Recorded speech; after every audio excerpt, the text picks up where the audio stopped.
době přeletný, kdy rodinám radí bezdětný, kdy krásu hodnotí plastiky, kdy smí se všechno kromě svastiky, kdy za bossing se skryla šikana, kdy pouze aj chce ti dát hubana, kdy nejvíc plodí mentální impotenti a v televizi stále kážou disidenti. Máš buď malý kozy, jsi sexualizována, buď si dáma pozy, nebo na hlavě pochcaná sláma. Buď máš klacka, macka, práci, sixpack, bazény, nebo tě sejmou kandidáti extrémné preveny. Tenhle svět hod není prosteklý, není pro teplý ani rozteklý, není pro tvrdý, není pro hrdý, není pro mladý ani pro smrdý, není pro hezký ani bohatý, není pro taky jako si a ty, není pro chudý ani astrální a už vůbec není pro ty normální. Jak by nám ty stresy přestaly,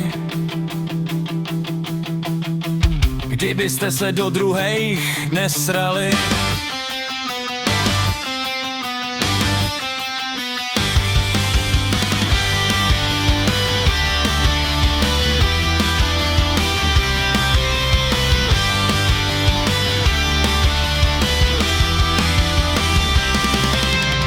Vítejte v téhle vznosné epoše humanity, kde všechno korektní jen generuje shity, kde veškerá perverze vyčistila venku lajnu a všechna ta špína se přesunula do onlineu. Vítejte v éře byrokracie a esámu, kdy umřeš teprve, když nejsi v systému a kdy za všechny z tvých problémů můžou imigranti z Veszprému. Tenhle svět hod není pro starý, není pro slabochy posraný, není pro krásný, není pro hnusný, není pro tyhle keci nevkusný, není pro děti, co mají traumata, není pro kokot